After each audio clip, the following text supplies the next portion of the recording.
Have you ever been told you're not enough? Not smart enough, not successful enough, not interesting enough, not at their level? Maybe it came from a partner who outgrew you, a parent who compared you to others, a friend who made you feel small, a boss who dismissed your contributions. Those words probably cut deeper than anything else someone could say, because not enough doesn't just reject what you do, it rejects who you are. But here's what nobody tells you about being told you're not enough. The people who hear those words and survive them don't just recover, they develop psychological strengths that most people never access. Strengths that are rare, powerful, and completely misunderstood. If you were told you weren't enough, you probably have these 5 rare strengths. And by the end of this video, you'll understand why that painful experience shaped you into someone extraordinary. The first rare strength is radical self-awareness. When someone tells you you're not enough, it forces you into a level of self-examination that most people never experience. You don't just wonder what's wrong, you analyze everything: your personality, your choices, your value, your worth. And while that process is painful, it creates something remarkable.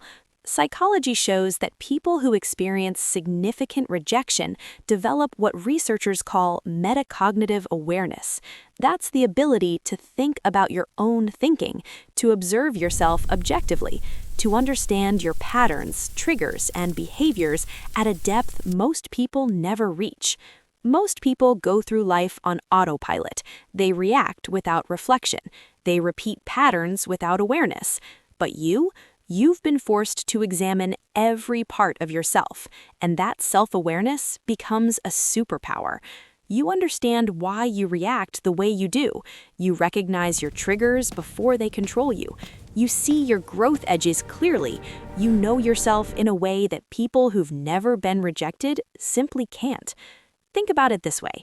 Someone who's always been told they're enough never had to question themselves. They move through life confident, but often blind to their own limitations. You had to build your confidence from rubble. And in that process, you learned exactly who you are.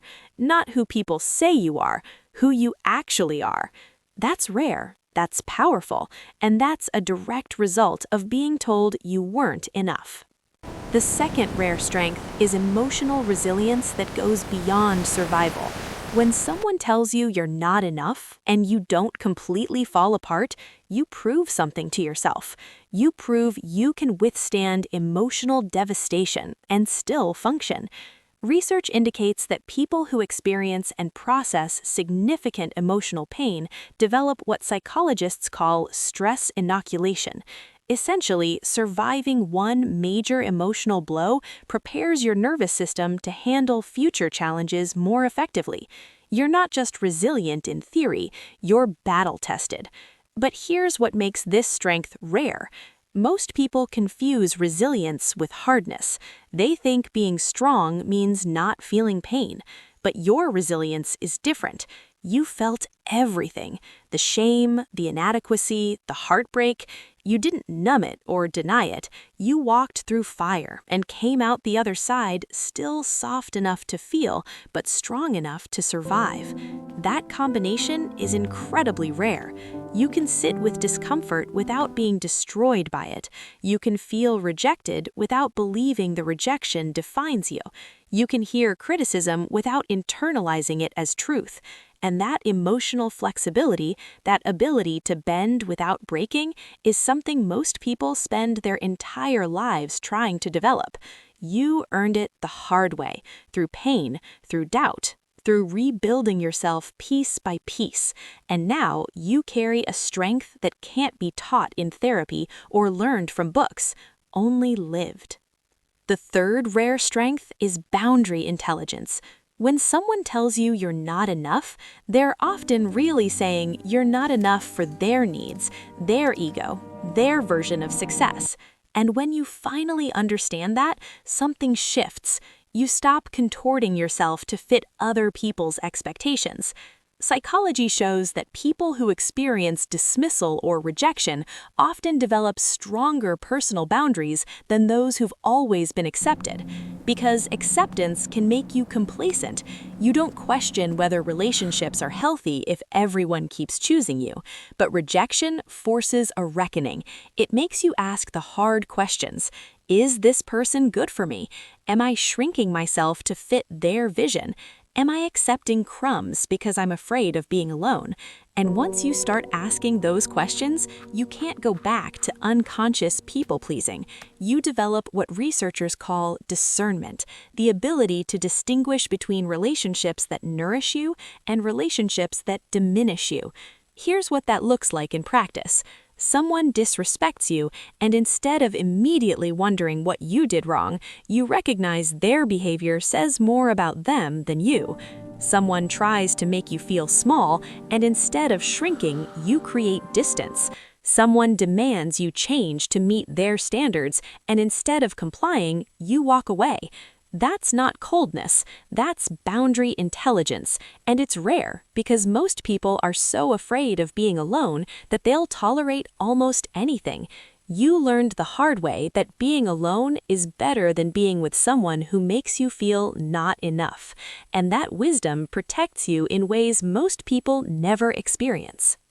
The fourth rare strength is authentic empathy without codependence. This one surprises people. You'd think being told you're not enough would make you harsh or guarded, and maybe for a while it does, but something interesting happens after you process that pain. You develop a deep, authentic empathy for other people's struggles, not because you want to fix them, not because you need them to need you, but because you genuinely understand what it feels like to hurt. Research indicates that people who experience and process significant emotional pain develop what psychologists call empathetic accuracy, the ability to read and respond to others' emotions without losing yourself in the process. You can hold space for someone's pain without taking responsibility for fixing it. You can understand someone's struggle without making it about you. You can support without sacrificing. And here's why that's rare.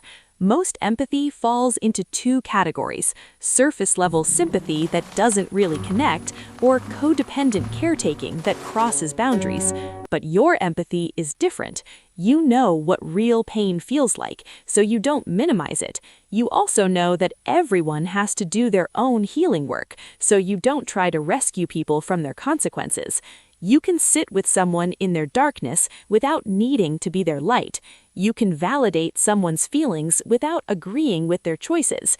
You can care deeply without losing yourself.